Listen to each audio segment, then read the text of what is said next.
বিশ্বনবী কাঁদতে কাঁদতে মাথা তুলবেন, বলবেন আল্লাহ দুনিয়াতে সব নবীরা স্পেশাল দোয়া করেছে, আমি করি নাই, এবার আমি আমার স্পেশাল দোয়াটা করতে চাই, আপনি কবুল করবেন কিনা বলেন।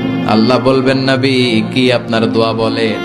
বিশ্বনবী বলবেন আমার একটা উম্মত যার অন্তরের মধ্যে যাররা পরিমাণ ঈমান আছে, একবার আপনারে আল্লাহ বলে ডেকেছে, একবার আমি বিশ্বনবীর উপর দুরূদ পড়েছে, একবার শাহাদাতের বাণী আমার যে গুনাহগার উম্মত দুনিয়ার বুকে থেকে ঘোষণা দিয়েছে, ওই একটা উম্মত যদি জান্নাতে ঢুকতে না পারে আপনি আমারে জান্নাতে ঢুকাতে পারবেন না। আল্লাহ বলবেন সাল তুতা, সাল সাল তুতা, ওয়াশফা তুশাফা, শাফাত করেন নবী করেন, যার জন্য দোয়া করবেন আমি কবুল করে নেব। দুনিয়াতে বিশ্বনবী কম কষ্ট সহ্য করে নাই, 3 বছর শিয়াবে আবি তালেবে জেল খেটেছে। কয় বছর?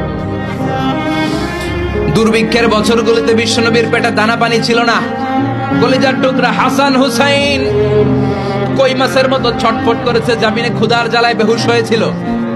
বিশ্বনবী যদি ওই স্পেশাল দোয়াটা করতেন, জান্নাত থেকে খাবারের বস্তা পাঠিয়ে দিত কে? ওই দোয়া করছিলেন? জেলখানায় আল্লাহরে বলছিলেন আল্লাহ স্পেশাল দোয়া করলাম, জেল থেকে মুক্ত করে দেন, করছিলেন?